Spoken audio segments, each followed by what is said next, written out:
사도행전 15장 1절부터 5절까지의 말씀 교독합니다. 1절 제가 먼저 읽습니다. 어떤 사람들이 유대로부터 내려와서 형제들을 가르치되 너희가 모세의 법대로 할례를 받지 아니하면 능히 구원을 받지 못하리라 하니, 바울 및 바나바와 그들 사이에 적지 아니한 다툼과 변론이 일어난지라. 형제들이 이 문제에 대하여 바울과 바나바와 및 그 중에 몇 사람을 예루살렘에 있는 사도와 장로들에게 보내기로 작정하니라. 그들이 교회의 전송을 받고 베니게와 사마리아로 다니며 이방인들이 주께 돌아온 일을 말하여 형제들을 다 크게 기쁘게 하더라. 예루살렘에 이르러 교회와 사도와 장로들에게 영접을 받고 하나님이 자기들과 함께 계셔 행하신 모든 일을 말하매, 함께 읽습니다. 바리새파 중에 어떤 믿는 사람들이 일어나 말하되 이방인에게 할례를 행하고 모세의 율법을 지키라 명하는 것이 마땅하다 하니라. 아멘. 사도행전 15번째 시간, 부흥의 유일한 열쇠, 부흥의 유일한 열쇠라는 제목으로 하나님의 말씀 전하겠습니다. 이틀 전 새가족 정윤희 자매님 사업장에 다녀왔습니다. 가족 전체가 1년 전에 서울에서 내려와 가지고 이곳에서 직장 생활도 하고 또 이제 사업을 새롭게 시작하셨더라고요. 첫째 딸이 6살 예은인데 제가 선물을 주러 갔는데 저한테 오히려 선물을 주더라고요. 사탕하고 소세지를 줘가지고 맛있게 먹었고요. 바로 옆에서 사업을 하고 계시는 박순금 권사님을 할머니 하면서 잘 따라요.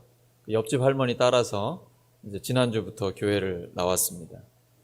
그리고 어제는 새가족 곽다현 자매 청년인데요. 또 김지희, 임가영 자매, 이렇게 자매 3명과 함께 새가족 양육을 했습니다. 우리 청년들이 하나님 말씀을 경청하는 걸 보면서 너무 행복했습니다. 사실은 제가 부담이 많이 됐습니다. 저는 제 딸하고 얘기하는 것도 부담이 많이 되거든요. 근데 이렇게 청년 자매들하고 하나님 말씀 나눌 수 있는 기회가 있어서 너무 좋고, 또 하나님 말씀을 통해 복음을 잘 듣고 믿음이 성장해 가는 것을 보면서 목사로서 참 행복한 시간이었습니다. 하나님께서 우리 교회에 새가족을 계속해서 보내주셔서 정말 감사합니다.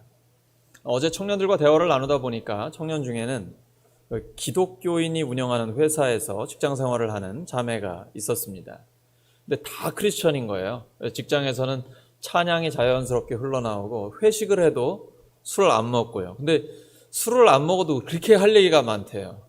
술 대신에 또 음식을 많이 먹는답니다. 맛집을 다니고 또 카페에 가서 이렇게 진솔한 이야기를 나누고 굉장히 건전한 직장 문화를 가지고 있어요. 그 자매가 그 직장에 대한 만족도가 엄청나게 높더라고요. 우리 교회 성도들이 이런 건전한 직장 문화를 선도할 수 있기를 바랍니다.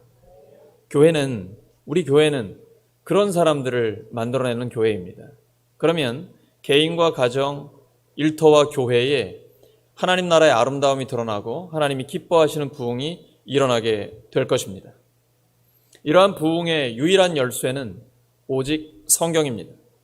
성경의 깊은 샘에 들어가 그 생명의 말씀을 길어내고 또 길어내서 하나님의 말씀이 성도들의 마음에 흐르게 하는 것입니다.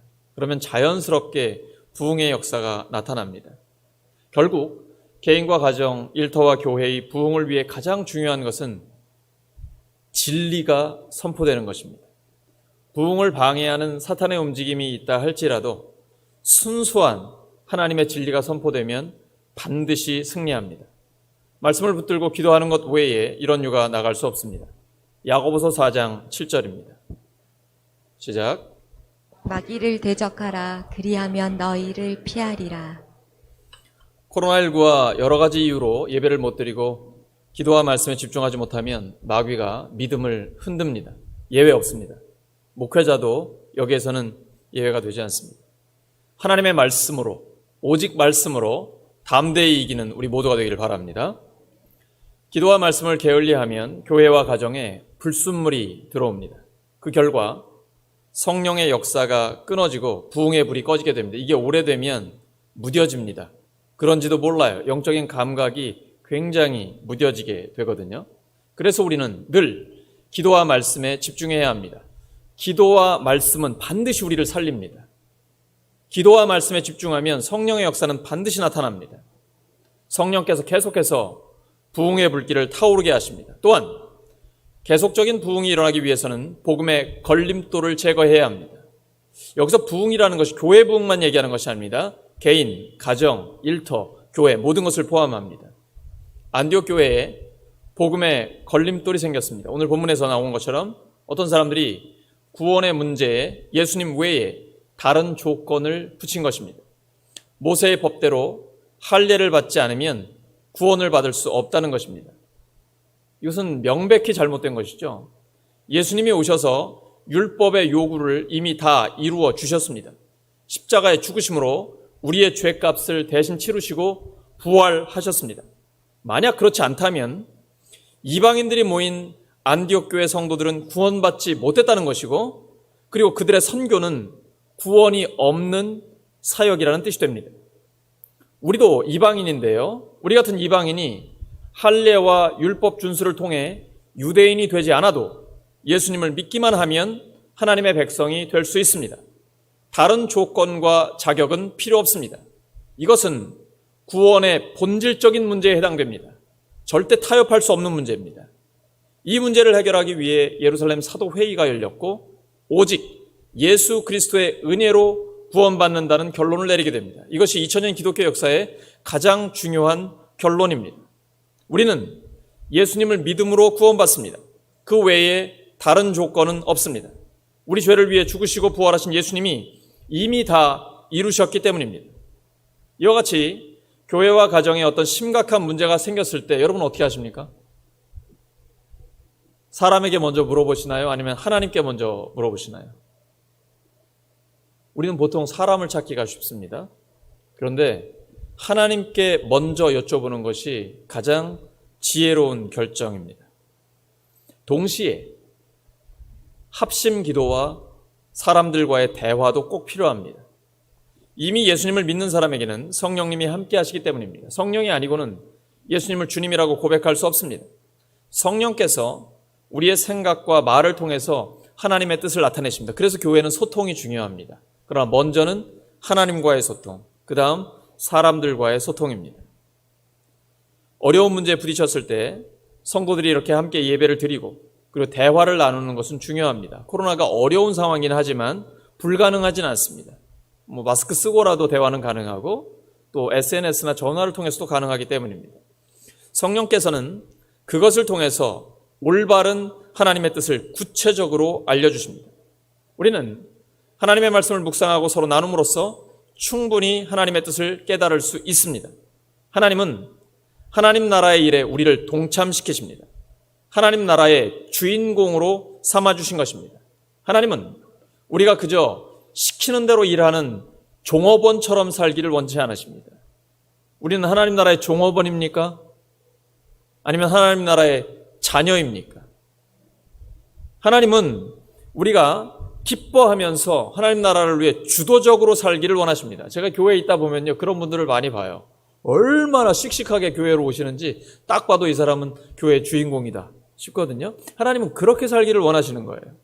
한편 예루살렘 사도회의에서 베드로가 로마 백부장 고넬료에게 복음을 전했던 이야기를 다시 들려줍니다. 복음을 들은 이방인들에게도 유대인들과 똑같이 성령님이 임하셨다는 것입니다. 하나님은 그들의 믿음을 보셔서 그들의 마음을 깨끗하게 하셨습니다. 자, 고넬료와 그 이방인 가족들 할례를 받았습니까? 안 받았습니까? 안 받았죠. 할례 받지 않은 고넬료와 그 가정이 하나님의 말씀을 듣자 성령님이 임하셨습니다. 베드로는 그것을 분명히 보았습니다. 하나님은 할례 받은 자와 받지 않은 자를 차별하지 않으셨습니다. 유대인과 이방인 차별하지 않으셨습니다.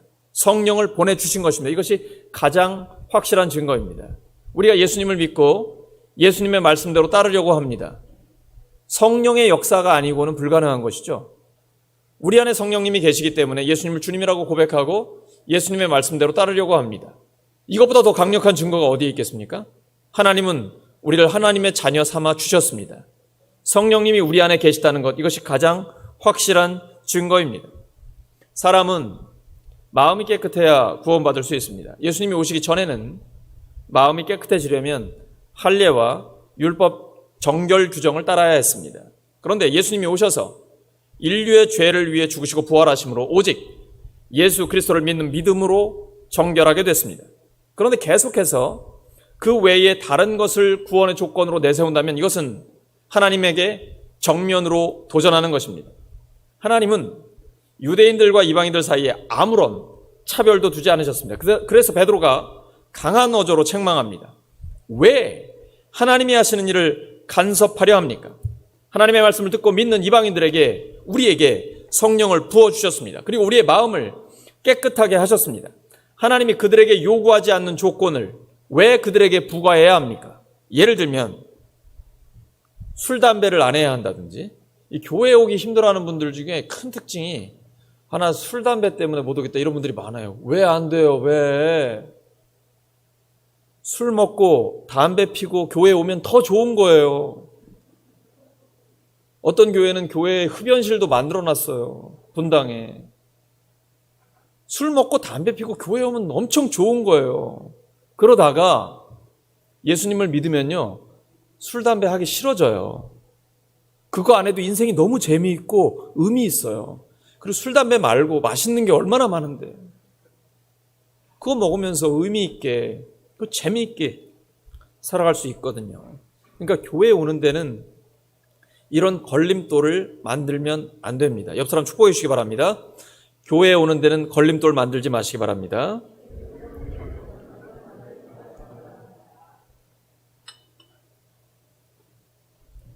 그래서 사도회의의 결론이 내려져요. 어떠한 짐도 지워서는 안 된다. 오직 예수님을 믿는 그 하나님의 은혜로 구원받기 때문이다 라는 겁니다. 우리가 어린아이들, 중고생들 이제 질풍노도의 시기 있지 않습니까? 중고생들. 중2가 제일 무서운데. 근데 요즘은 술, 담배나 심지어는 그 성적인 문제도 많이 있습니다. 이게 현실입니다. 우리 현실이에요. 성교육할 때 이미 성경험을 많이 하고 있다는 걸 전제로 하고 있어요. 지금 학교에서는. 그렇기 때문에 교회도 예외 아니에요. 그런 아이들이 왔을 때 예수님을 믿고 어떻게 변화될 수 있을까? 그리고 하나님께서 처음에 만드신 그 아름다운 성, 그리고 하나님의 형상대로 지음받은 사람의 그 아름다운 삶, 이거를 이제 가르쳐 줘야 되니까 구원받는 데는 어떤 조건도 없다는 거예요. 누구든지 와도 된다는 것이죠. 이것이 하나님의 말씀이에요. 오늘 우리에게 예루살렘 사도회의를 통해 주시는 결론입니다. 오직 예수님을 믿음으로 구원받는다. 그러니까 하나님께로 돌아오는 자들을 괴롭게 하지 말라는 거예요. 어떠한 걸림돌, 장애물도 만들지 말라는 겁니다. 다만 4가지 조건을 내세워요. 이건 왜냐하면 유대인 그리스도인들과 이방인 그리스도인들이 하나가 되기 위한 가장 기본적인 조건입니다.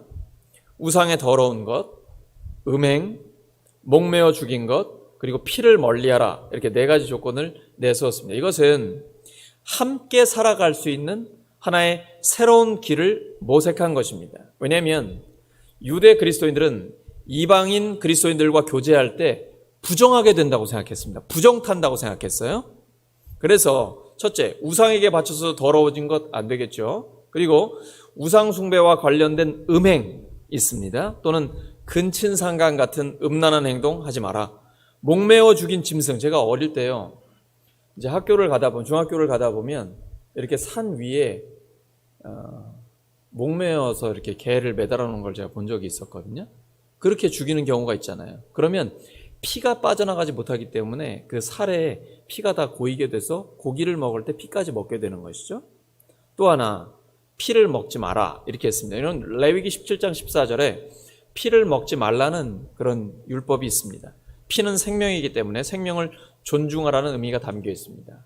그때 당시에는 유대인과 이방인 그리스도인들이 하나가 되기 위해서는 이 4가지는 꼭 지켜줘야 된다라는 거예요. 물론 지금은 음식 먹는데 전혀 장애물이 없습니다. 하나님 앞에 감사함으로 먹으면 우리가 없어서 못 먹지. 다 좋은 것입니다. 음식 규정에는 지금은 제약이 없어요. 우리 교회도 다양한 성도들이 함께 있습니다. 이 다양한 성도들이 하나가 될 수 있는 대안이 있어야 됩니다. 그게 뭘까요? 오직 복음입니다.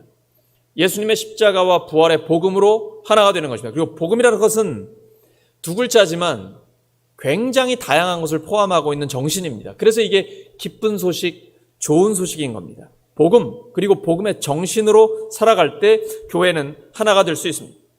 성령 충만한 교회는 서로를 존중하며 자유롭게 자신들이 생각하는 하나님의 뜻을 나눕니다. 서로 의견이 다른 사람들 간에 앙금이나 원통함이 남지 않도록 절충하고 타협합니다. 가장 민주적인 공동체가 교회입니다. 어떤 앙금이나 그 안에 원통함이 남아서는 안 됩니다. 그럼 상처가 돼요. 그래서 절충과 타협이 꼭 필요합니다. 우리 교회 같은 경우도 역사적 전통과 새로운 사역 사이에 균형을 잡습니다. 그게 우리가 해야 할 일입니다. 우리가 전통교회에서 가정교회로 바뀐 교회잖아요. 그래서 전통교회의 모습과 가정교회의 모습이 공존하고 있습니다. 여기에 균형을 잘 잡아야 합니다. 상대방의 자존심과 감정을 건드리는 발언은 일절하지 않습니다. 성령께서 성도들을 절제하게 해주십니다. 혹시 하게 되면 정중하게 사과해야 됩니다. 반드시 하나님 앞에 회개하고 그리고 사람에게는 진심을 다해 용서를 구해야 됩니다. 언제까지요? 용서 받을 때까지. 아유, 미안하다고 했잖아. 이건 태도가 아니에요. 진심으로 용서를 구하고 그리고 그 사람이 용서를 할 때까지 사과를 계속해야 합니다.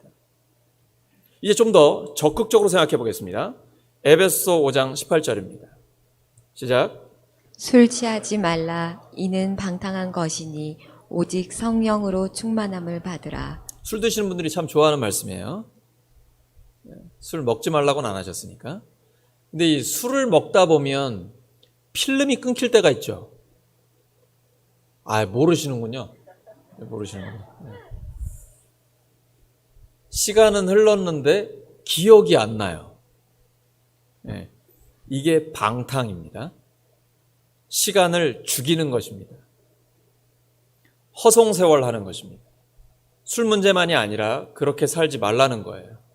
1분 1초를 아껴 하나님 영광 위에 살아가라는 것이죠. 세상적 즐거움을 거부하라는 것입니다. 그럴 때에 하나님의 즐거움으로 살아갈 수 있습니다. 하나님 뜻을 따라 사는 것이 가장 행복합니다. 다른 사람 부러워하지 마시고, 여러분 인터넷이나 스마트폰 가지고 다른 사람 사생활 그렇게 보면서 부러워하지 마십시오. 내가 진짜 행복하게 사는 것, 그게 신앙생활입니다. 성령 충만하면 행복합니다. 그리고 성령 충만하면 깨어있어 분별력이 생깁니다. 그리고 나 같은 사람을 하나님이 사용해 주신다는 것에 대해 감격하게 됩니다. 오늘도 아침 먹는데 눈물이 나더라고요. 내가 누구라고 하나님 저를 사용하십니까? 이런 감격이 우리에게 있는 것입니다. 예수님 믿고 살아가면 그렇죠. 에베소 5장 15절 16절입니다. 시작. 그런즉 너희가 어떻게 행할지를 자세히 주의하여 지혜 없는 자같이 하지 말고 오직 지혜 있는 자같이 하여 세월을 아끼라.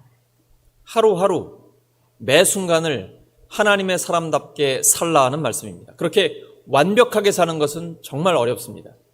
하지만 알고는 있어야 합니다. 비록 그렇게 살지는 못해도 예수님을 믿고 산다는 게 이렇게 온전하게 살아야 한다. 이건 알고는 있어야 됩니다. 산상수훈 결론 내실 때 예수님 말씀하셨거든요. 하늘에 계신 너희 아버지께서 온전하신 것 같이 너희도 온전하라. 이게 완벽하라. 퍼펙트라는 의미입니다. 우리가 그렇게는 못 살죠. 그런다고 해서 적당히 타협하면 안 되고 알고는 있어야 합니다. 옆 사람 축복해 주시기 바랍니다. 알고는 있어야 합니다.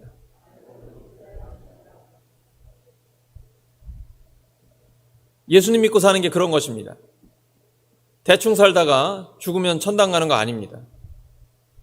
믿음의 선한 싸움, 하나님이 주신 사명을 따라 사는 것, 이게 우리의 삶입니다. 사도행전 20장 24절입니다. 사도행전 20장 24절 시작. 내가 달려갈 길과 주 예수께 받은 사명 곧 하나님의 은혜의 복음을 증언하는 일을 마치려 하면은 나의 생명조차 조금도 귀한 것으로 여기지 아니하노라. 느껴지십니까? 내가 달려갈 길, 주 예수께 받은 사명, 하나님의 은혜의 복음을 증언하는 일, 입술로 그리고 우리의 삶으로, 우리의 가정과 일터와 교회와 모든 삶의 자리에서 하는 것 말입니다. 디모데후서 4장 7절 8절입니다. 시작. 나는 선한 싸움을 싸우고 나의 달려갈 길을 마치고 믿음을 지켰으니 이제 후로는 나를 위하여 의의 면류관이 예비되었으므로 주 곧 의로우신 재판장이 그날에 내게 주실 것이며 내게만 아니라 주의 나타나심을 사모하는 모든 자에게도니라. 바울은 예수 믿는 사람 핍박하다가 부활하신 주님을 만나니까 그 짧은 생에 너무 아까워서 믿음의 선한 싸움을 싸우고 어떻게든 달려갈 길을 달려 생명도 아끼지 않고 하나님 영광 위에 살고 싶은 몸부림을 치고 있는 거예요. 저도 제가 좀 방황을 많이 했습니다. 늦게 목회를 시작했어요. 그래서 그냥 강단에서 살다 강단에서 죽고 싶어요. 저는 여기 강단에 올라오면 이게 마지막이라고 생각해요. 마지막 기회라고. 아마 예수님이 오늘날 사셨으면 저처럼 노트북 들고 하셨을 거예요. 그리고 그때그때 하나님 주시는 말씀 영감 주시면 계속 기록하고, 왜냐면 목회는 예수님이 하시는 거니까 예수님이 음성 주시면 기록하고, 잊어버리면 안 되니까요. 계속해서 휴대폰에다 메모해 놓고 일정 잡고. 예수님 그렇게 사셨을 것 같아요. 그래서 저는 주님을 본받고 싶어요. 우리 모두가 우리의 달려갈 길, 우리에게 주신 그 선한 싸움, 믿음의 싸움 승리하기를 소망합니다. 예루살렘 회의의 결정을 갖고 이제 바울과 바나바, 유다와 실라가 함께 안디옥 교회로 향합니다. 그 결정은 만장일치로 된 것입니다. 그리고 더욱 중요한 것은 그것을 성령님이 친히 인정하셨다는 것입니다. 교회 지도자들은 성령과 우리들이 그것을 결정했다라고 말합니다. 함께 결정했다는 겁니다. 인간이 결정한 게 아니라 성령님과 우리가 함께 결정했다라고 얘기합니다. 성령님은 교회를 통해서 역사하십니다. 우리는 그런 존재입니다. 하나님께 쓰임받는 존재예요. 예루살렘 교회의 지도자들은 성령에 사로잡히고 성령님께 통제되고 있다는 의식이 너무나 분명했습니다. 확신이 있었어요. 그래서 자기들이 결정을 내렸지만 이건 성령님이 하셨다라고 힘주어 말하고 있는 것입니다. 그만큼 교회 지도자들은 어떤 결정을 할 때 기도하며 성령님의 인도하심을 따라야 합니다. 영적인 지도자들은 성령의 감동과 성령의 감독 아래에 있어야 됩니다. 성령의 감동과 성령의 감독 아래에 있어야 합니다. 이제 바울은 바나바와 함께 그동안 전도 여행을 통해서 개척한 교회들을 다시 방문할 계획을 세웠습니다. 그런데 바나바는 마가도 데리고 가려고 합니다. 비록 1차 전도 여행 때 예고도 없이 무단 이탈했어요. 하지만 다시 기회를 주려고 하는 거예요. 바나바는 굉장히 위로의 사람이에요. 사람을 세우는 그런 제자이기 때문에 그렇죠. 그런데 바울은 다릅니다. 대쪽 같은 사람이에요. 이런 사람 신뢰할 수 없다. 하나님의 일을 무단 이탈하는 자와는 함께 할 수 없다. 누가 맞습니까? 바나바입니까? 바울입니까? 둘 다 맞죠. 이때가 위험해요. 하나님의 일을 할 때 둘 다 옳은 말을 하는 거예요. 양쪽이 하는 말이 전부 다 맞아요. 이러면 분열하기 쉽습니다. 교사 회의를 할 때도 마찬가지죠. 다 맞는 말이에요. 근데 자기만 옳다라고 얘기를 하면 이제 분열이 생기기 시작하는 거예요. 제가 목사로서 성도들과 대화를 나누다 보면 어떤 하나의 주제를 가지고 양쪽이 다른 의견을 말합니다. 근데 들어보면 양쪽 다 맞아요. 근데 이게 구원의 본질적인 문제가 아니라면, 구원과 같은 본질적인 문제가 아니라면 저는 개의치 않습니다. 중요한 게 아니에요. 사소한데 목숨 걸지 마시기 바랍니다. 목사가 새벽 기도할 때 노트북을 들고 있건 휴대전화를 들고 있건 신경 쓰지 마시고 자기 기도만 하시기 바랍니다. 사소한데 목숨 걸지 마세요. 제발. 목사는 어차피 여기서 목숨 거는 사람이에요. 여러분도 마찬가지예요. 무슨 색깔을 뭐로 하건 여기 구멍을 뚫건 다 없애버리건 이런 거 신경 쓰지 마세요. 사소한데 목숨 걸지 마세요. 우리 교회는 큰 그릇, 깨끗한 그릇이 돼야 됩니다. 큰 그릇, 깨끗한 그릇이 돼야 됩니다. 그래야 하나님 앞에 쓰임받을 수 있습니다. 따라하시죠. 큰 그릇, 깨끗한 그릇. 다시 한번 큰 그릇, 깨끗한 그릇. 그러면 교회는 복음으로 하나가 돼서 하나님 앞에 놀랍게 쓰임받을 수 있습니다. 예루살렘 교회와 이방인 교회는 그리스도 안에서 한 가족을 인정했습니다. 근데 바울과 바나바는 동역자 선택 문제로 갈등이 심각해서 말다툼을 너무 심하게 했어요. 함께 할 수가 없게 됐습니다. 그래서 갈라지게 됐어요. 바나바는 기어코 마가를 데리고 자기 고향 구브로로 배를 타고 갔습니다. 바울은 신라를 데리고, 이 사람이 길리기아 다소 출신인데 시리아와 길리기아 쪽으로 육로를 선택하게 됩니다. 사실 바울과 바나바는 예수님을 위해 목숨을 내놓은 사람들입니다. 이렇게 헌신적인 사람들도 전도를 하면서 서로 생각이 달라 심하게 말다툼하고 갈라지기도 합니다. 우리가 그러는 건 당연히 그럴 수 있는 겁니다.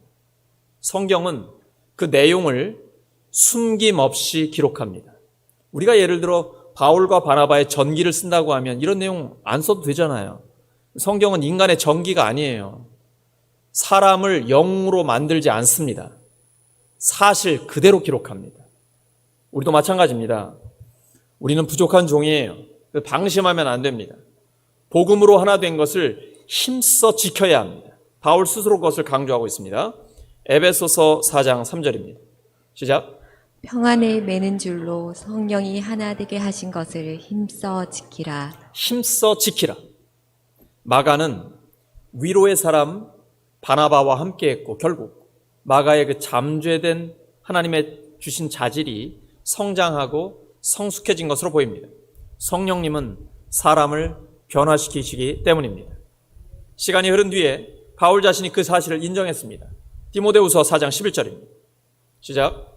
내가 올 때에 마가를 데리고 오라. 그가 나의 일에 유익하니라. 나중에 시간이 한참 흐른 뒤에 바울이 마가를 데리고 와라. 나한테 유익하다. 변했죠? 바울도 변했고 마가도 변한 것입니다. 빌레몬서 1장 23절 24절입니다. 시작. 그리스도 예수 안에서 나와 함께 갇힌 자 에바브라와 또한 나의 동역자 마가 아리스다고 데마 누가가 문안하느니라. 마가는 나중에 감옥에 갇힌 바울에게 동역자로서 인정받았습니다. 바울이 더 성숙해지고 너그러워진 것입니다. 또한 마가도 바울의 책망을 달게 받았고 바나바의 격려를 통해 변화된 것으로 보입니다.